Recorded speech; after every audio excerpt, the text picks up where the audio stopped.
Madam, मी मागच्या आठवड्यात 2 दिवस रागवले होते तुमच्यावर. इतका राग आला होता. मग मी सावरलं स्वतःला. माझे पिक्यू रॅप्स केले, शांत झाले आणि म्हटलं आपण काय एवढा वेळ घालवला रागवण्यात. ऐकूया आजच्या पॉडकास्टमध्ये. रागवण्यात वेळ घालवणं खरंच इज इट वर्थ इट?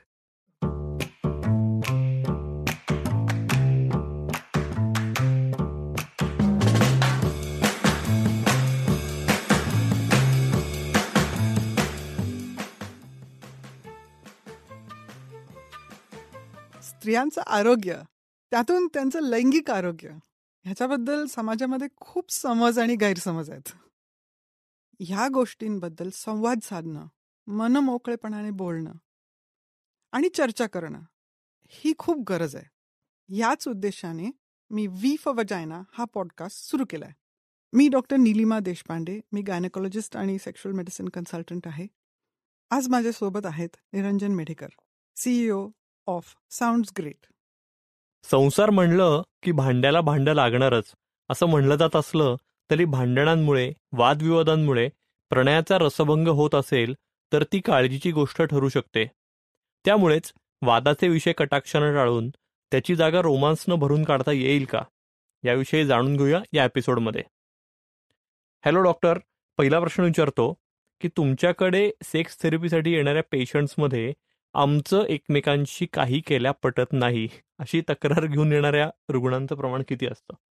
बरंच आहे. आणि युजली काय होतं की सेक्स थेरपी म्हणलं, असा हा टॉपिक म्हणला की 2 गोष्टी आपण म्हणजे लोकांचं पटत नाही म्हणून सेक्शुअल प्रॉब्लेम आहे, किंवा सेक्शुअल प्रॉब्लेम निर्माण झालाय आणि त्याच्याबद्दल त्यांना बोलता येत नाही, किंवा त्याच्यामुळे एकमेकांच्या ज्या अपेक्षा असतात त्याच्यावरनं भांडणं होत असतात.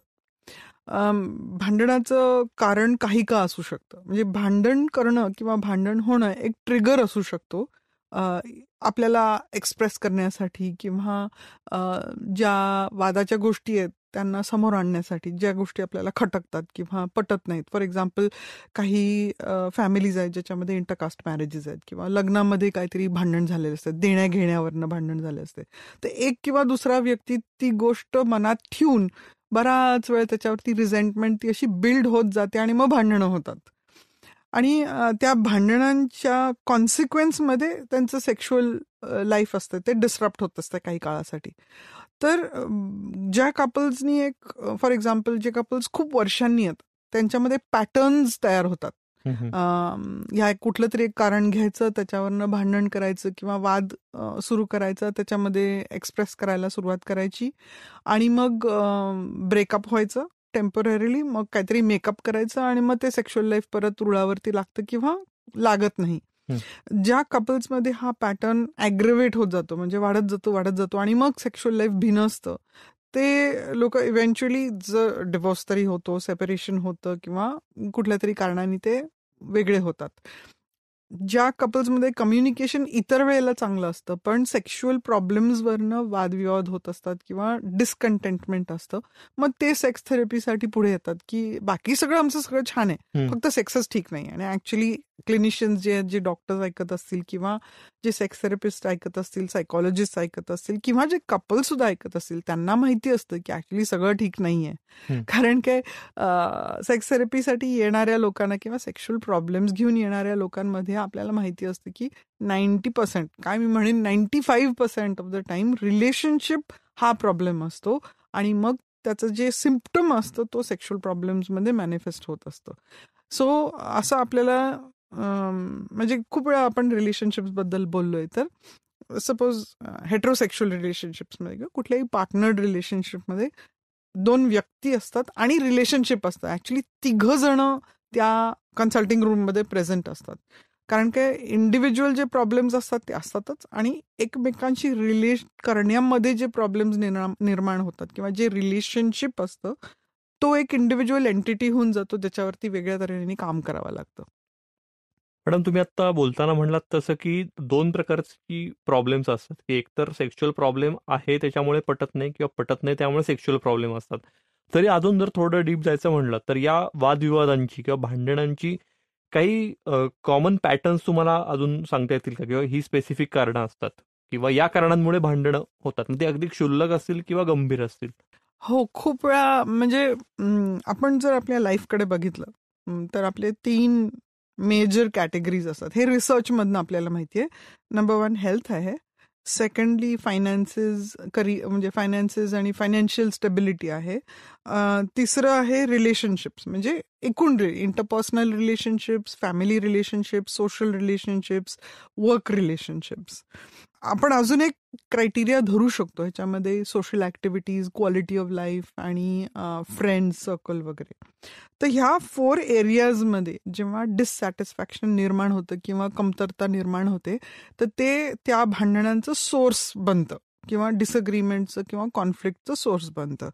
आपण पूर्वी पण बऱ्याच वेळा ह्या अटॅचमेंट स्टाईल्स आणि अट्रॅक्शन आणि या सगळ्या गोष्टींबद्दल पण बोललेलो आहोत. पण त्या गोष्टी जर बाजूला ठेवल्या तर बहुतेकदा हेल्थ म्हणजे फॉर एक्झाम्पल कोणीतरी आजारी आहे किंवा मेंटल इलनेस आहे किंवा फिजिकल इलनेस आहे. एक सिम्पल कारण आहे. रिसेंटली एक कपल आले होते. अहो माहिती का, ती काहीच करत नाही. म्हणजे काय नाही, म्हणजे ती वॉकला सुद्धा जात नाही. तर डॉक्टरांनी तिला सांगितलंय की तिला जर बरं व्हायचं असलं तर तिने कमीत कमी वॉक करायला पाहिजे. तेवढं पण ती करत नाही. मी तिला म्हणलं, अहो चला ना बाईसाहेब, माझ्याबरोबर चला वॉकला, आपण दोघेही जाऊ, मी मदत करते. पण तिचं नाहीच. तिचा माझ्यावरती इतका राग आहे की ती स्वतःच्या तब्येतीकडे दुर्लक्ष करते. तर सुपरफिशियली हा हेल्थ वरनचा भांडण आहे, पण ऍक्च्युली तिच्या मनात राग आहे.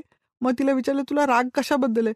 नाही, हे माझ्याबरोबर वेळ घालवत नाहीत. म्हणलं, पण हे वॉकिंग हा वेळ द्यायचा नाही, कारण का ते वॉक करतात तेव्हा ते फोनवर असतात, त्यांचा बिझनेसचं टॉकिंग असते.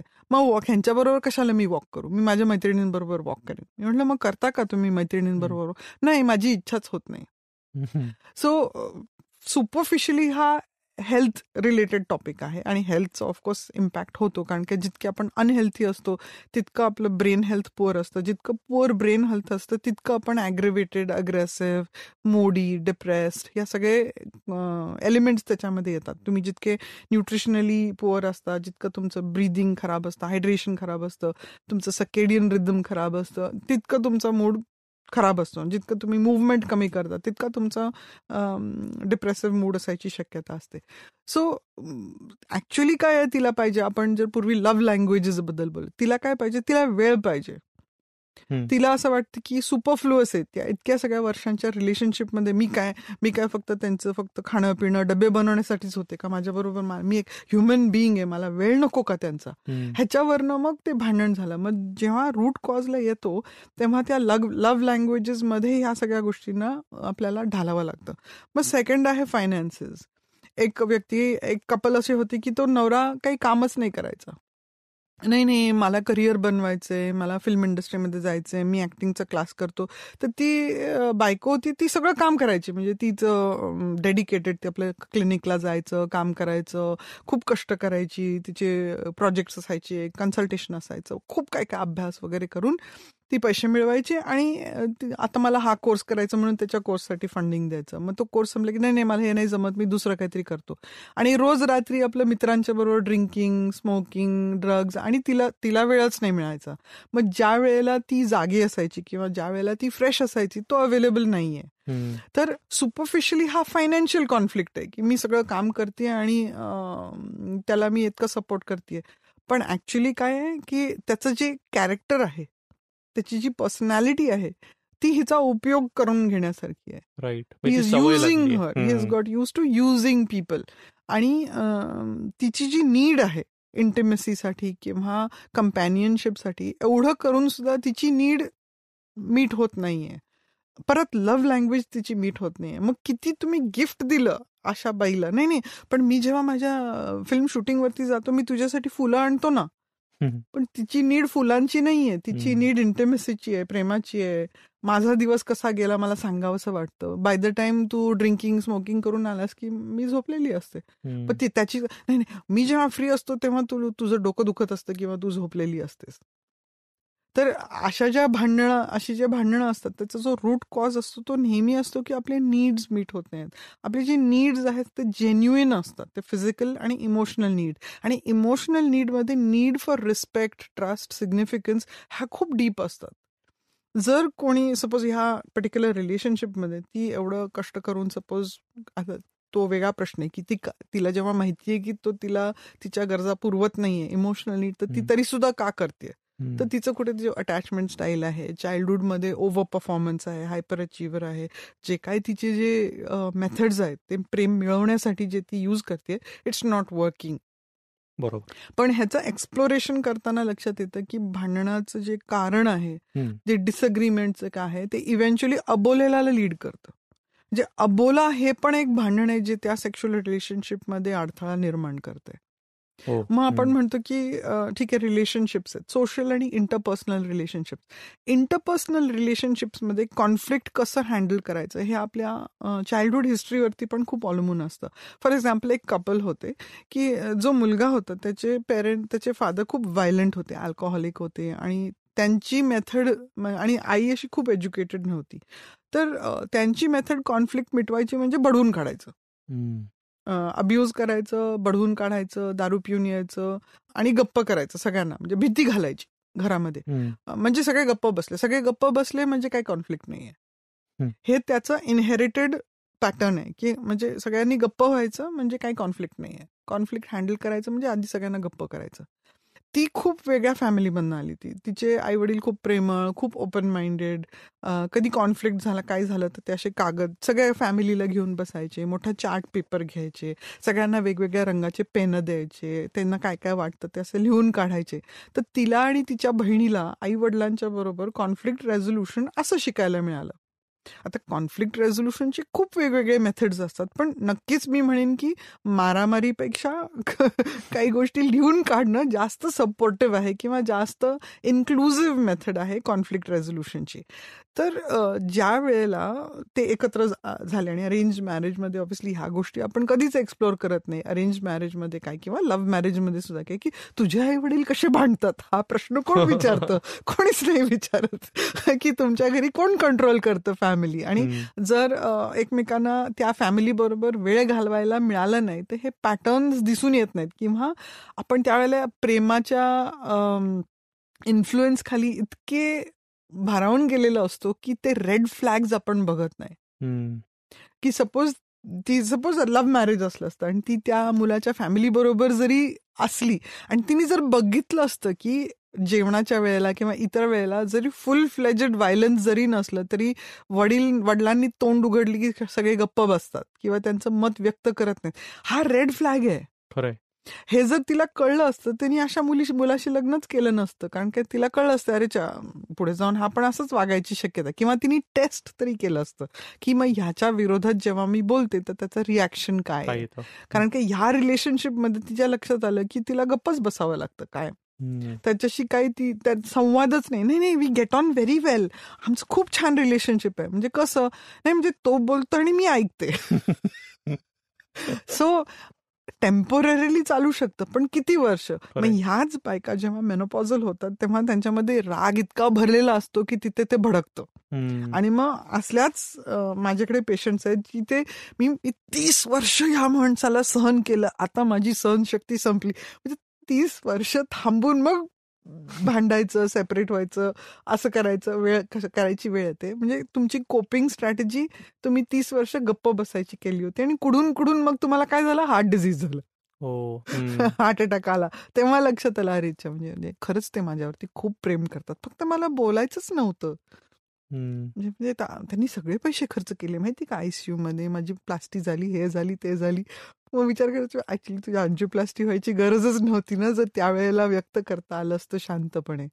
इतके वर्ष राग धरून ठेवला, स्ट्रेस धरून ठेवला, त्याचा एक परिणाम हा पण आहे ना तुमच्या हार्ट हेल्थवरती, तुमच्या ब्रेन हेल्थवरती, तुमच्या वॅस्क्युलेचरवरती, तुमच्या रागाचा केवढा परिणाम होतो ह्याचा अभ्यास ऑलरेडी आता न्यूरोसायन्सेसमध्ये खूप ऑब्व्हियस आहे. खरे. मॅडम, एक थोडासा वेगळा प्रश्न पडतो की बऱ्याचदा लव्ह मॅरेजेसमध्ये एस्पेशली की आपला चॉईस हा चुकलाय, आपण प्रेमात आंधळे झालो आणि आपण लग्न करून बसलो आणि घरच्यांचा तेव्हा कदाचित विरोध होता नव्हता, पण आता मला माझा चॉईस चुकला हे कबूल करणं हे बरोबर नाही, किंवा मी आता परत माझ्या आई वडिलांकडे कसं जाऊ, किंवा मुलगा असेल तर घरच्यांना कसं सांगू हे. तर यामुळे पण अनेक लोक आयुष्यभर सोबत राहतात जरी त्यांचं पटत नसलं तरी. आता हा खूप जनरलाइज आपण ओपिनियन करतोय, कारण प्रत्येक व्यक्तीचं बॅकग्राऊंड कसं आहे त्याच्यावरनं ठरतं की त्यांची रेझिलियन्सची जी कपॅसिटी आहे आपल्या डिसिजन मेकिंग वरती ती किती स्ट्रॉंग आहे किंवा ते स्वतःला किती वर्दी समजतात. कारण काही बॅकग्राऊंडमध्ये असं असतं की जिथे आई वडिलांची खूप भीती असते तिथे आपण घाबरून घाबरून डिसिजन घेतो आणि मग डिसिजन बदलायला घाबरतो. तर काही बॅकग्राऊंडमध्ये असं पण असतं की आपला सेल्फ कॉन्फिडन्स हाय असतो आणि चुका करायला आपण तयार असतो.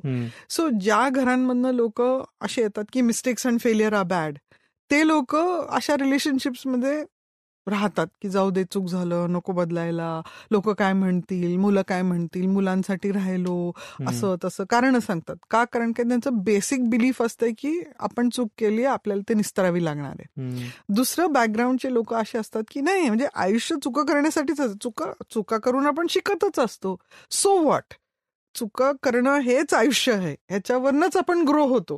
तर मग अशा लोकांना प्रॉब्लेम नाही होत. आपण लव्ह मॅरेज केलं काय, रोमॅन्स केलं काय, लग्न केलं काय, न केलं काय, आपल्याला हे सूट होत नाही. आपल्या गोल्समध्ये, आपल्या लाईफ ट्रॅजेक्टरीमध्ये हे रिलेशनशिप आता ठीक नाही आहे, आपल्याला सूट होत नाही, जाऊ दे, आपण म्युच्युअली हॅपीली आपण चुका हे ऍक्सेप्ट करूया की आपल्याला वाटलं होतं आपण एकमेकांसाठी खूप चांगले आहोत, पण ऍक्च्युली आपण जसं जसं एकत्र जगायला लागलो आपल्याला लक्षात आलं की आपल्या नीड्स वेगळ्या आहेत, आपले गोल्स वेगळे आहेत, तर आपण म्युच्युअली सेपरेट होऊया, काही प्रॉब्लेम नाही, दुसरं कोणीतरी भेटेल.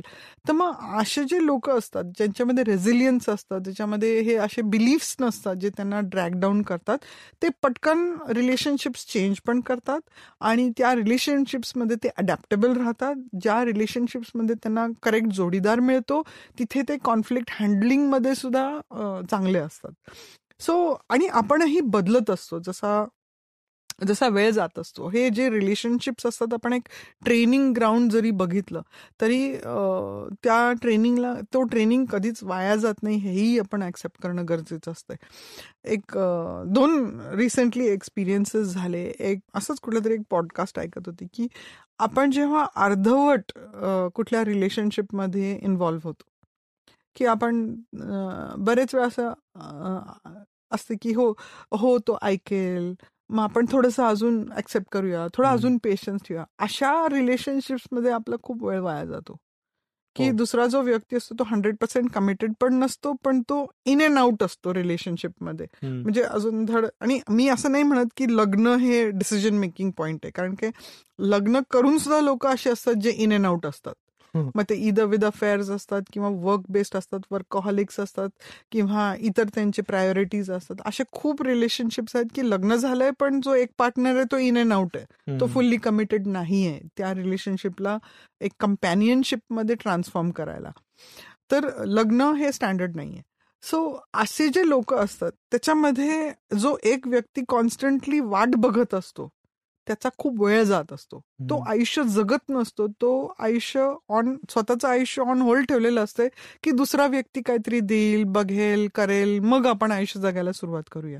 तर हे एक प्रकारचं रिलेशनशिप झालं जिथे खूप टाइमपास होत असतो आणि जो व्यक्ती कॉन्स्टंटली वाट बघत असतो त्याचे लाईफ पोटेन्शियल रिव्हील होत नसतं किंवा फुलफिल होत नसते.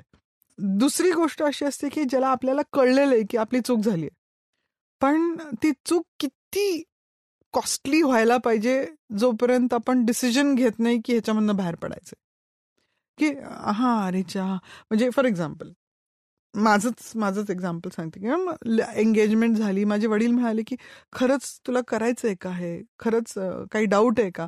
म्हटलं नको बाबा, लोक काय म्हणतील, माझे बाबा एवढे सिनियर ऑफिसर आहेत, ऑलरेडी एंगेजमेंट झाली आहे, इतक्या लोकांना सांगितलंय, लग्नाची पत्रिका प्रिंट झाली. त्यावेळेला असं नव्हतं की तुझं आयुष्य जास्ती महत्वाचं आहे, बाकीचा खर्च जाऊ दे, पण मी ते सगळं बोलू शकले नाही. मी म्हटलं नको असं नको, एवढा आपण खर्च केलाय तर आपण बघू तरी पुढे काय होतं, मे बी सगळं सॉर्ट आउट होईल, बघू तरी.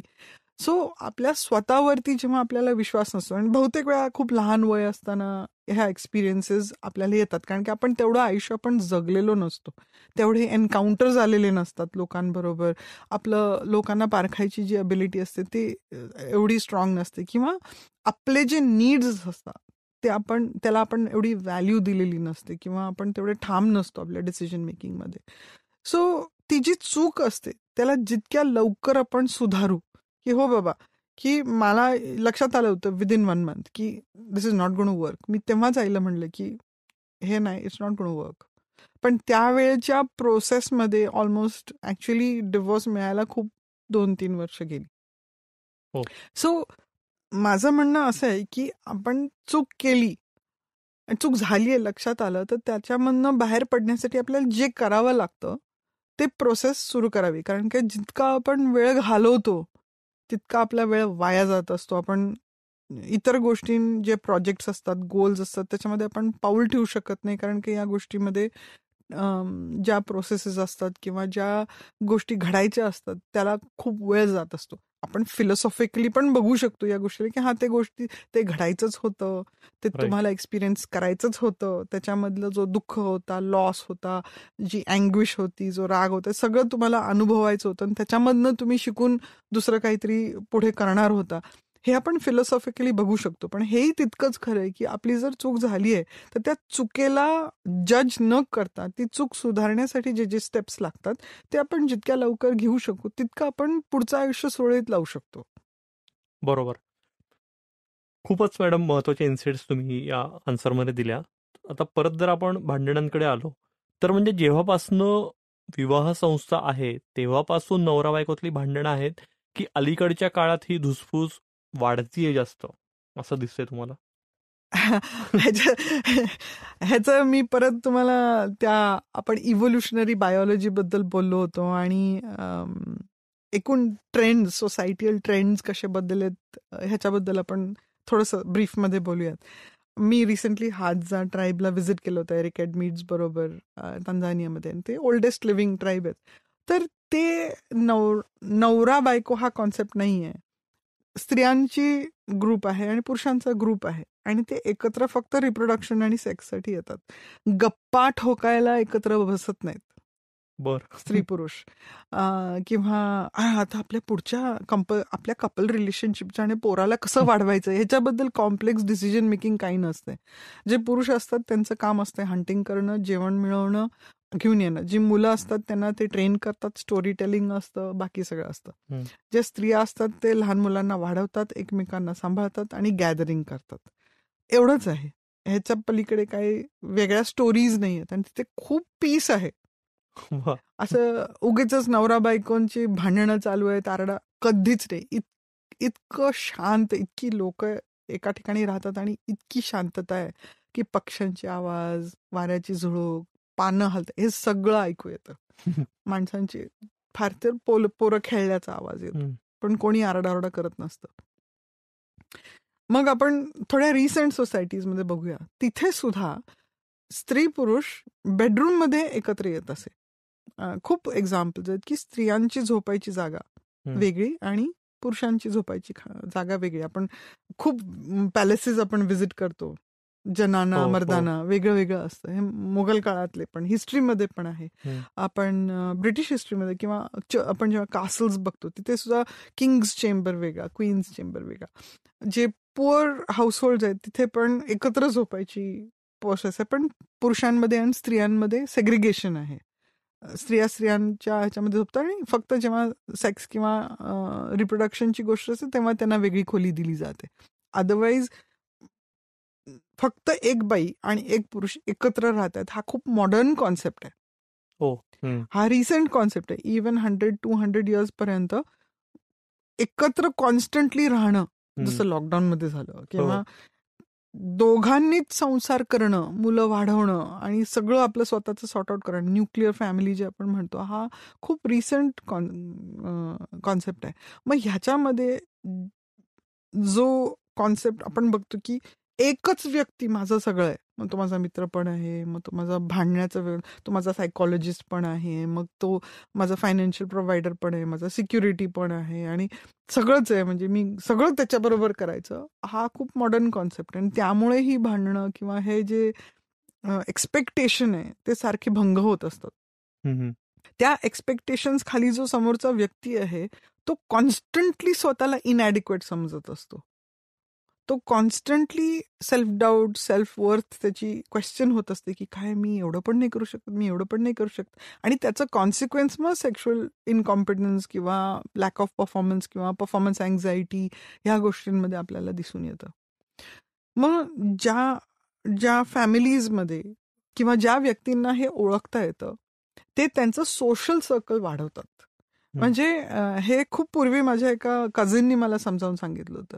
म्हणजे माझं तसं कधी सिंगल रिलेशनशिप सगळंच एक व्यक्तीमध्ये डंप केलं असं नसायचं. पण बरेच वेळा माझं असं आज खूप दिवस आजारी असल्यामुळे मी खूप वाट बघायची एक कुठली तरी मैत्रीण ती मला व्हिजिट करायची आणि ती नाही आली की खूप दुःख व्हायचं. मग माझ्या कझिनने मला तू एका व्यक्तीवरती एवढं का करते, तू काय एक्सपेक्ट करतेस की तुझी ही फ्रेंडशिप एवढी स्ट्रॉंग असली पाहिजे. तुला का नाही लक्षात येत की काही फ्रेंड्स आहेत ते मूवीजला जाण्यासाठी असतात, काही फ्रेंड्स असतात ते कॉफी प्यायला जाण्यासाठी असतात, काही फ्रेंड्स असतात ते बुक क्लबमध्ये असतात, काही फ्रेंड्स असतात ते वर्क बेस्डच गोष्टी बोलण्यासाठी असतात.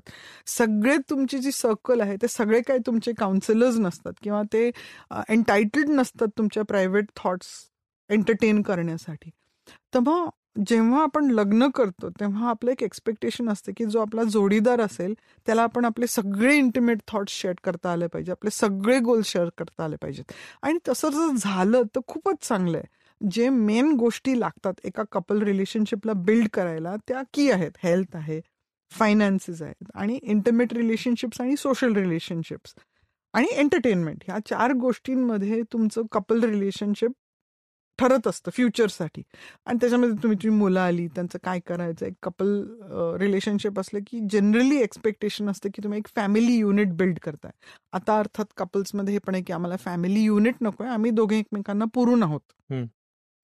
पण कॉन्फ्लिक्ट निर्माण जेव्हा होतं त्या कॉन्फ्लिक्ट रेझोल्युशनसाठी जे स्किल्स असतात ते आज आपल्याला जास्त गरज आहे ते स्किल्स शिकायची. कारण काय मध्यस्थ नसते. जॉईंट फॅमिलीमध्ये कोणीतरी सिनियर आहे त्यांच्याशी जाऊन चर्चा केली हे अवेलेबल नाही आहे. मग डायरेक्टली आपल्याला काउन्सिलर एंगेज करावा लागतो किंवा एक थर्ड पार्टी जी डिसइंटरेस्टेड आहे.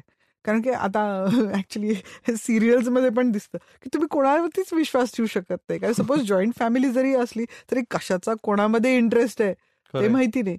तर माझ्याकडे जेव्हा कपल्स येतात काउन्सिलिंगसाठी मी त्यांना कपल सेल्फ एस्टीम बद्दल खूप शिकवत असते की तुमचं जे कपल बॉन्डिंग आहे ते खूप महत्वाचं आहे. कपल सेल्फ एस्टीम एक एंटिटी आहे, तुमचं सेल्फ एस्टीम तर आहेच, पण कपल सेल्फ एस्टीम एक कपल म्हणून तुम्ही सोसायटीमध्ये कसे वावरता ह्याच्यावरती पण अवलंबून असते की लोक तुम्हाला कसे ट्रीट करतात. तुमच्या कपल रिलेशनशिपमध्ये फूट असली आणि युजली सेक्शुअल रिलेशनशिप एवढं चांगलं नसलं किंवा त्याच्याबद्दल ते बोलू शकत नसले तर कपल रिलेशनशिपमध्ये क्रॅक्स दिसून येत. आणि आपण जेव्हा सोसायटीमध्ये फॉर एक्झाम्पल हळदी कुंकवाला किंवा लग्नामध्ये गेलं तर खूप कॉमन आहे की कोणी काय ग तुमचं कसं चाललंय, मग मुलं बिलं नाहीत का तुम्हाला, काय विचार केला का आता गुड न्यूज द्यायची. आणि सपोज त्या कपल रिलेशनशिपमध्ये सिंक्रोनी नसली दोघांमध्ये तर मग कन्फ्यूज व्हायला होतं की काय उत्तर देऊ. मग ते नर्वस झालेलं कळतं. मग त्या व्यक्तीला ह्याचं काहीतरी भिनसलंय, मग खुसफुस खुसफुस खुसफुस खुसफुस मग ती जी क्रॅक आहे ती मोठी मोठी होऊन मोठी फट होते. मग कान भरण्याचे मग इतर प्रकार सुरू होतात आणि मग ते रिलेशनशिप मोडतं.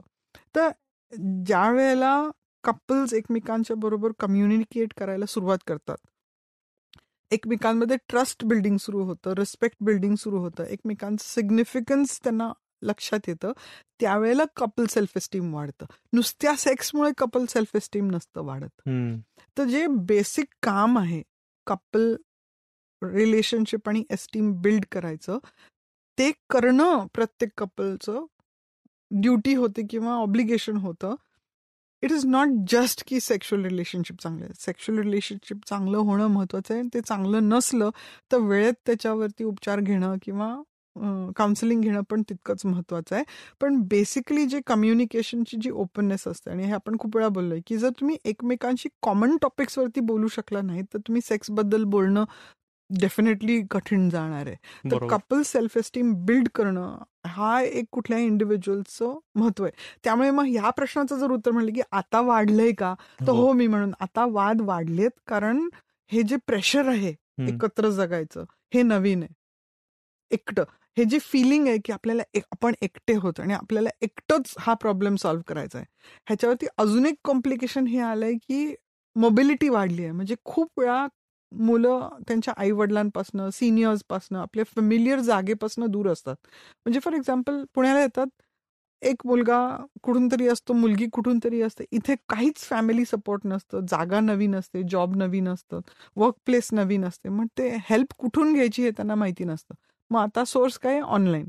सगळं ऑनलाईन. म्हणजे असे कितीतरी कपल्स आहेत जे ChatGPT ला यूज करतात त्यांच्या रिलेशनशिप काउन्सिलर म्हणून. हो.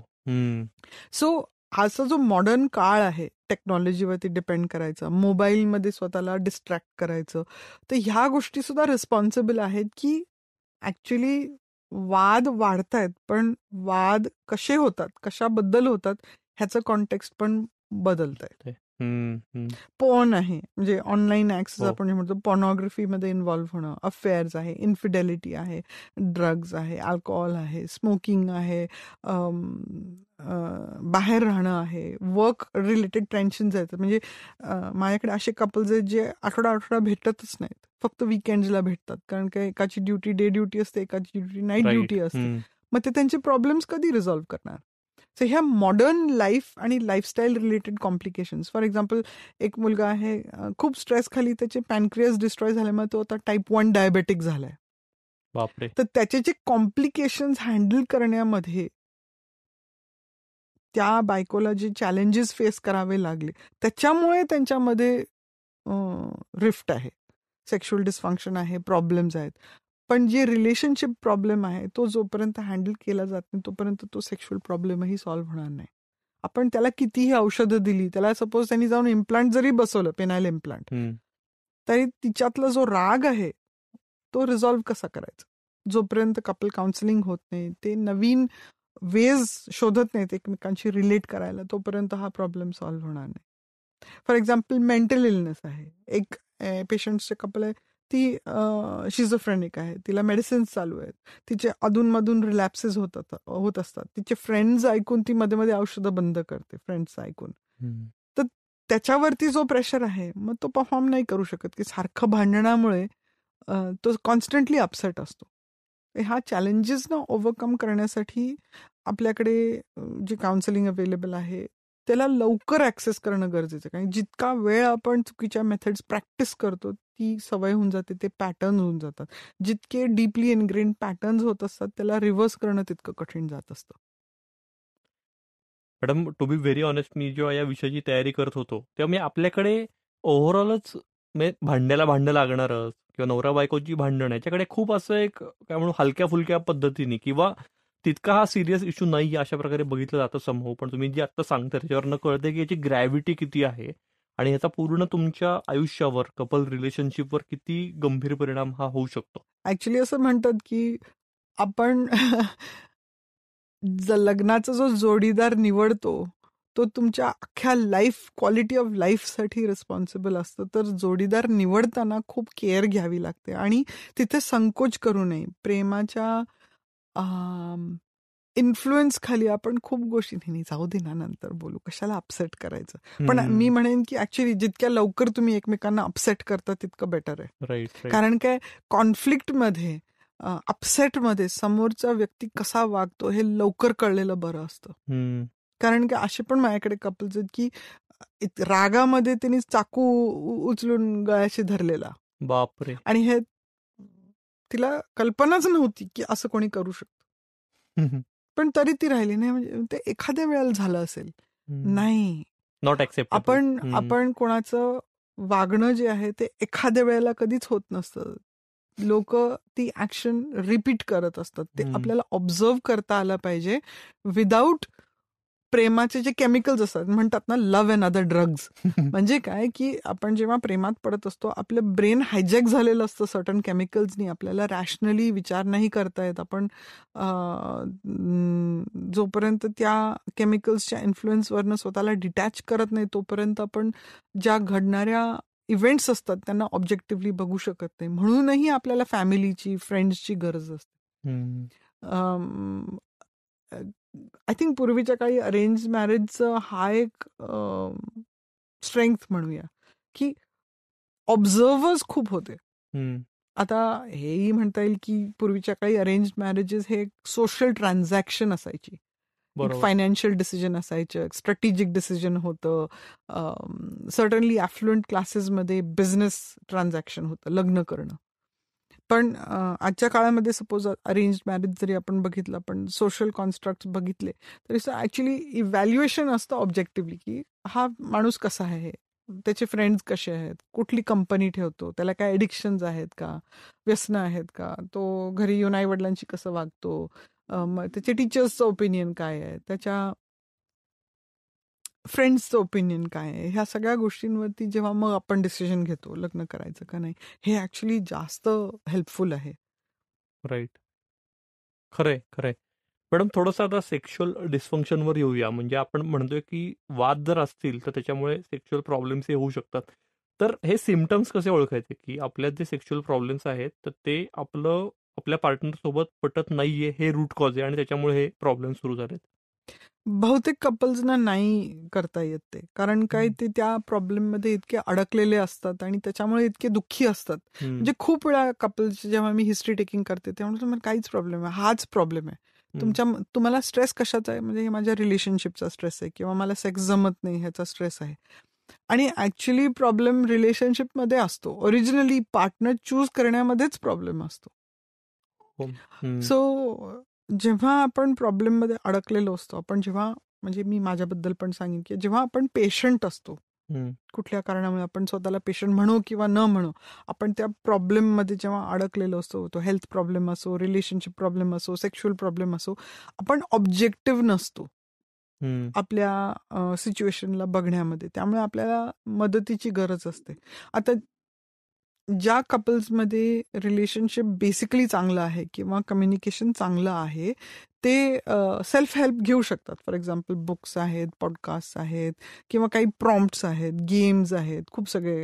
एस्थर पेरेलचं जे गेम आहे ना, वेअर शुड वी बिगिन, खूप माइल्ड प्रॉब्लेम्स जे असतात ते आपण सेल्फ हेल्पनी सॉल्व्ह करू शकतो. आणि जे अवेअर कपल्स असतात ते एकमेकांशी बोलतात की माहितीये का, सध्या आपलं जे रिलेशनशिप आहे ना त्याच्यामध्ये ह्या गोष्टींमध्ये मला प्रॉब्लेम वाटतो, आपण ह्याच्याकडे नीट बोलूया का.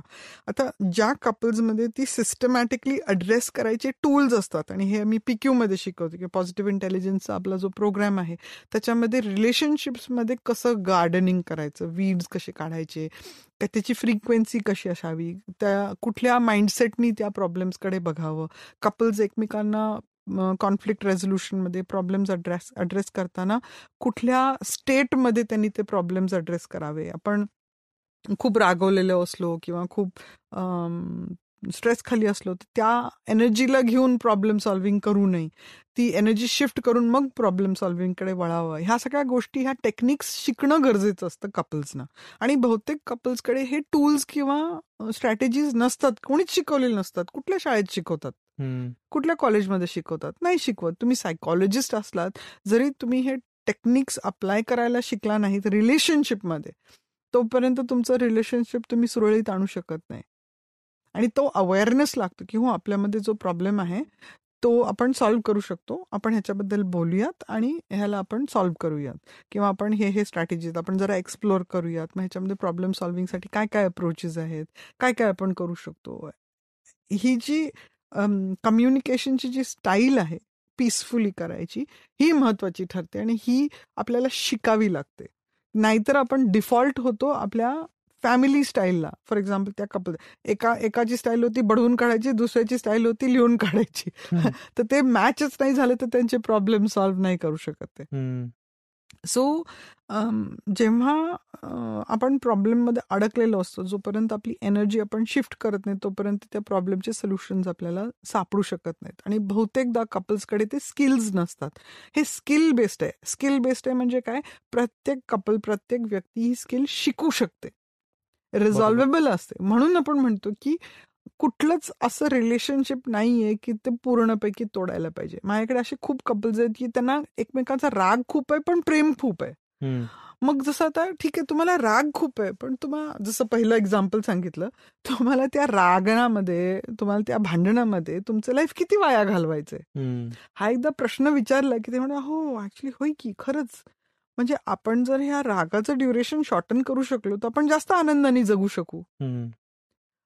हे जर ही जर क्लॅरिटी आली, ह्याला थोडासा इन्साइट लागतं, आपण जे सायकोलॉजिकल सोफिस्टिकेशन म्हणतो, पूर्वी म्हणालो होतो, ही गोष्ट लागते की मी माझा प्रॉब्लेम, माझा इगो, माझं सॅटिस्फॅक्शन तेव्हाच होऊ शकतं जेव्हा समोरच्याचं होतं.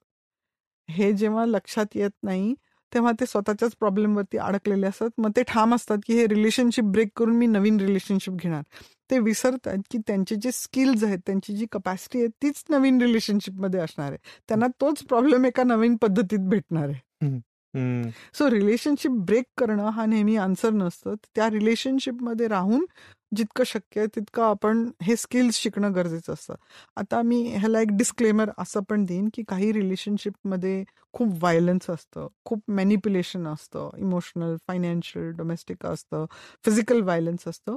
तर त्या रिलेशनशिप्सला एक्सक्लूड करून आपण ह्या गोष्टी बोलतोय. ज्या रिलेशनशिप्समध्ये व्हायलन्स असतं, जिथे जीवाला धोका असतो, ते रिलेशनशिप्स आपण रिझॉल्व्ह करण्यामध्ये बघणं गरजेचं नसतं किंवा हे बघू नये.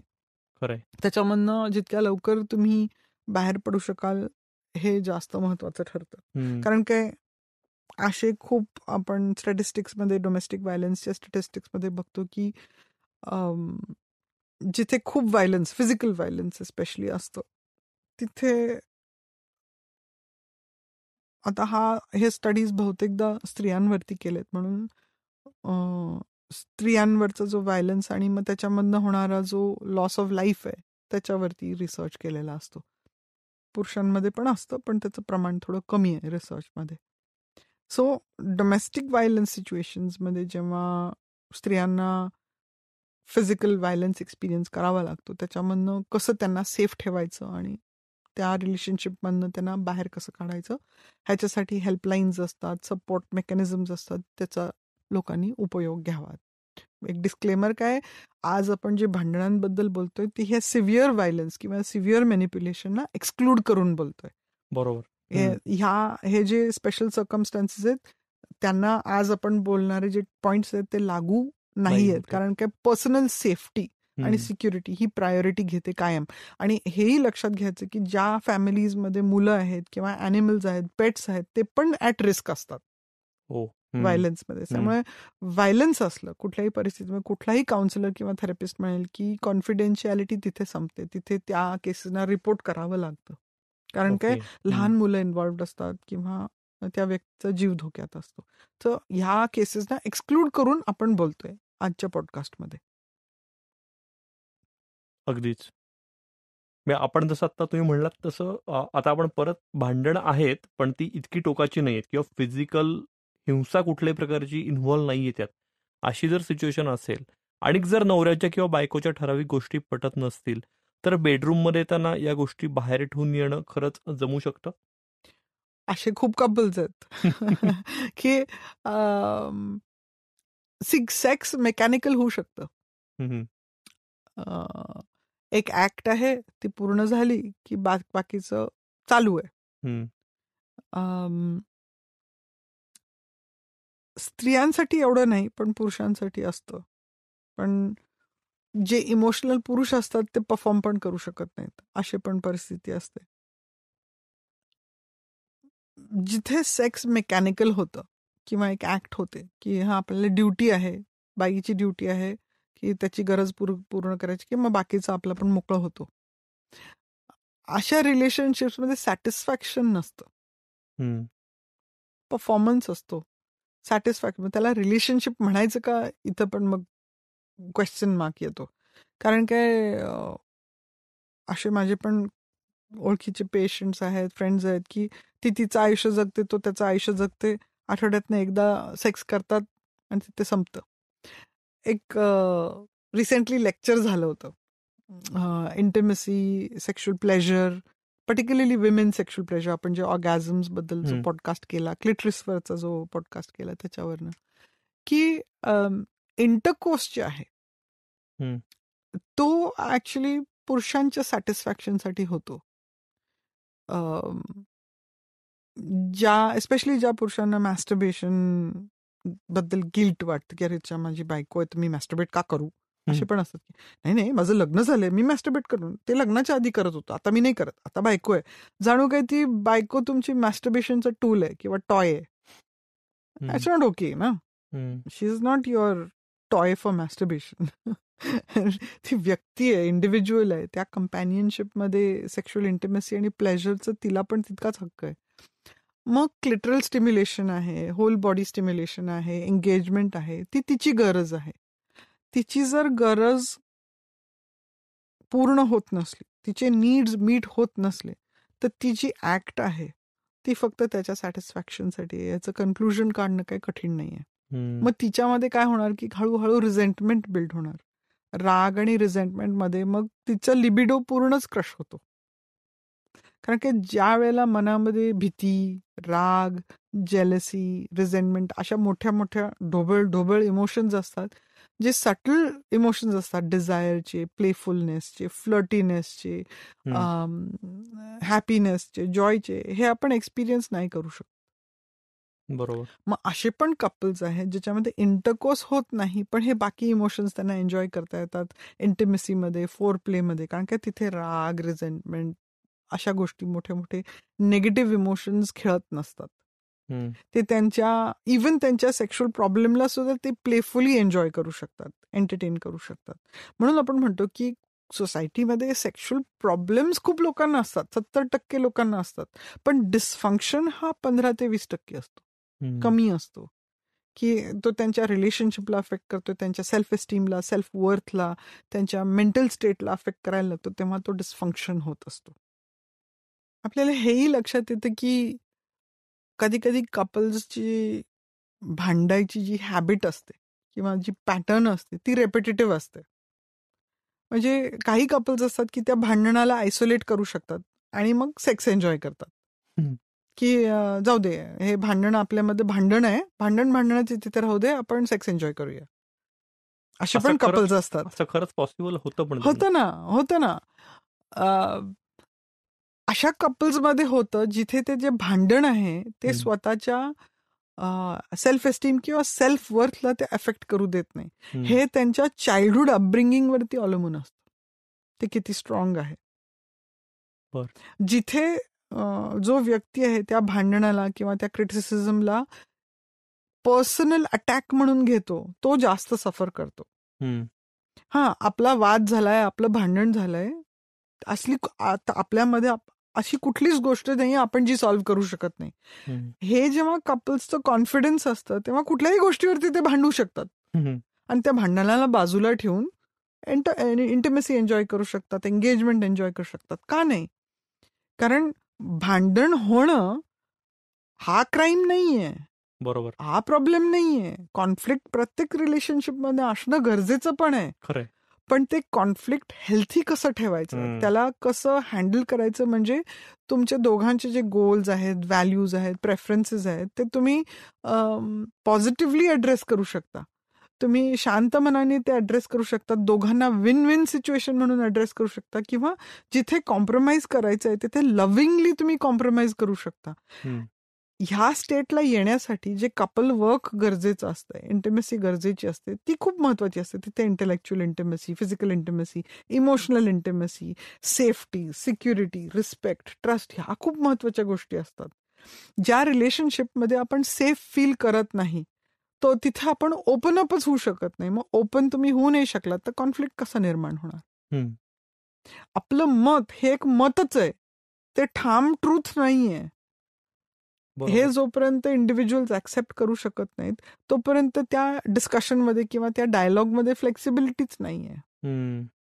सो ती जी मेंटल स्ट्रेंथ आहे किंवा मेंटल अबिलिटी आहे किंवा जी स्किल आहे कॉन्फ्लिक्टमध्ये भाग घेण्याची, निगोशिएट करायची, पर्स्वेड करायची, रिझॉल्व्ह करायची, पॉझिटिव्ह आउटकमसाठी एकमेकांना नेहमी पॉझिटिव्ह रिगार्डमध्ये बघायची, कुठलं क्रिटिसिझम जे आहे ते पर्सनली न घेण्याची, खूप राग आलेला असताना, खूप रिझेंटमेंट असताना पर्सनली अटॅक न करणं कोणाला, किंवा जर हर्ट झालं तर त्याच्यासाठी मेकअप करणं, अपॉलॉजाइज करणं, जे आपण म्हणालो होतो की कनेक्ट करणं दुसऱ्याशी लगेच, एक म्युच्युअल रिस्पेक्ट आणि रिगार्ड ठेवणं, ह्या क्वालिटीज ज्या रिलेशनशिपमध्ये असतात तिथे भांडणं जरी झाली तरी सुद्धा सेक्शुअल रिलेशनशिप फ्लरिश होऊ शकतं आणि उलट कधी कधी त्या भांडणामुळे इंटिमेसी वाढू शकते किंवा जास्त डीप होऊ शकते. अरे आपल्यामध्ये जो वाद होता तो रेलेव्हंट होता, इम्पॉर्टंट होता, त्याला सॉल्व्ह करायची गरज होती म्हणून ते कॉन्फ्लिक्ट झालं. आणि ऍक्च्युली आपण एका गोलसाठीच काम करतोय. आपले मेथड्स वेगळे आहेत किंवा हो आपण ह्या मेथडवरती अलाईन होऊ शकतो, नाही आपण नाही होऊ शकत, त्याच्यावरती आपण अग्री करतो, ह्याला आपण बाजूला ठेवू शकतो आणि आपलं आयुष्य तरी सुद्धा चांगलं जगू शकतो. हे जे चॅलेंजेस असतात ते रिलेशनशिपमध्येच ग्रो होत असतात आणि ते एकमेकांना सपोर्ट करत असतात आपल्या सायकोलॉजिकल मॅच्युरिटीसाठी, आपल्या इंटेलेक्च्युअल मॅच्युरिटीसाठी, आपल्या इमोशनल मॅच्युरिटीसाठी आपल्याला सपोर्ट करत असतात.